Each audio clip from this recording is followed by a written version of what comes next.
Here's a follow-up to last night's preamble, the non-Valentine's Day greeting. A few takeaways. Am I looking right at you?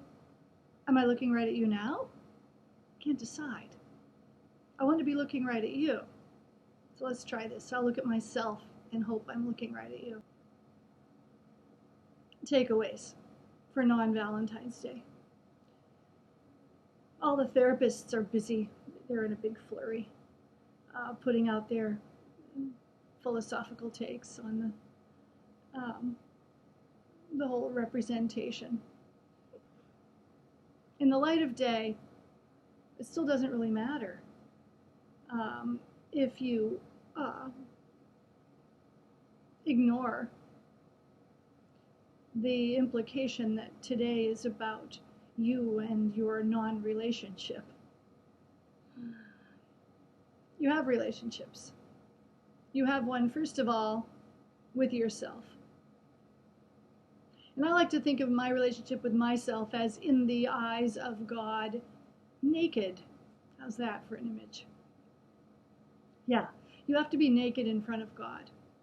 If you can't, let it all fall off in front of your Creator, then you really can't start anywhere. And that, I think, is where we should all start. So we have a relationship naked before our Creator. And then we, apply a few articles of clothing and go out and face the outside world. I like to take my relationships one at a time. This is not a team player. This girl is not a group socialite.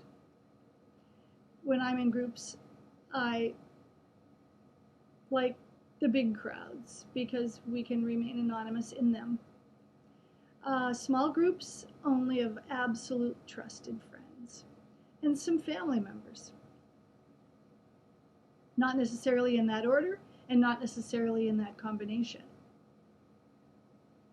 But we do have relationships with animals, our pets. Our pets are a reflection of our own emotional needs, I think.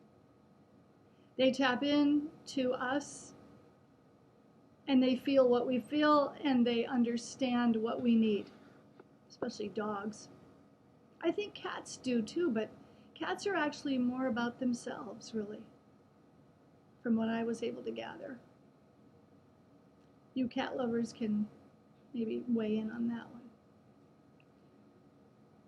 So you have a relationship before your Creator, and then you have a relationship with yourself. You have to be able to live with yourself. Talk to yourself. Talk to the screen. Write. Create. Reflect. Contemplate. Read. Organize. Clean.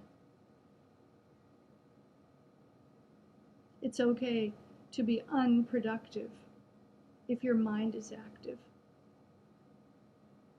And if what's in your mind is something with which you can have an ongoing dialogue. I'm not talking about voices in the head. I'm talking about the thoughts you entertain. Can you address them? Can you confront them? Do you recognize them? Do you lay hold upon them and apprehend them and find a way of applying them? There are thoughts in your head. Don't be afraid to go there and find them.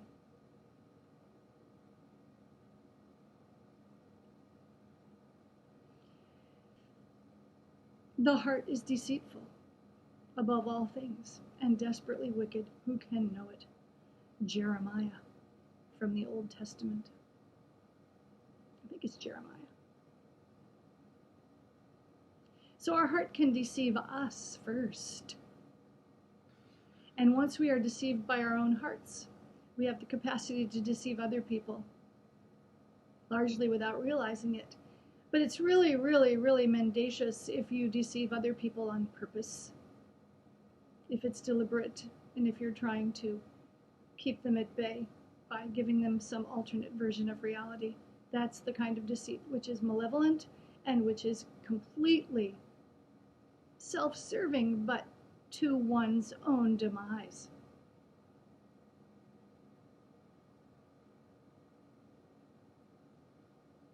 Recognize that your mind and your heart need to work in tandem. I don't think your mind will deceive you. I know your spirit won't. I don't know where they are. Scientists are honing in on exactly where, but in the meantime, we can just enjoy being embodied while we're still living and breathing and healthy. So have a happy heart today. Love something. Love somebody. Love yourself. Love your Creator as yourself. Love your neighbor likewise.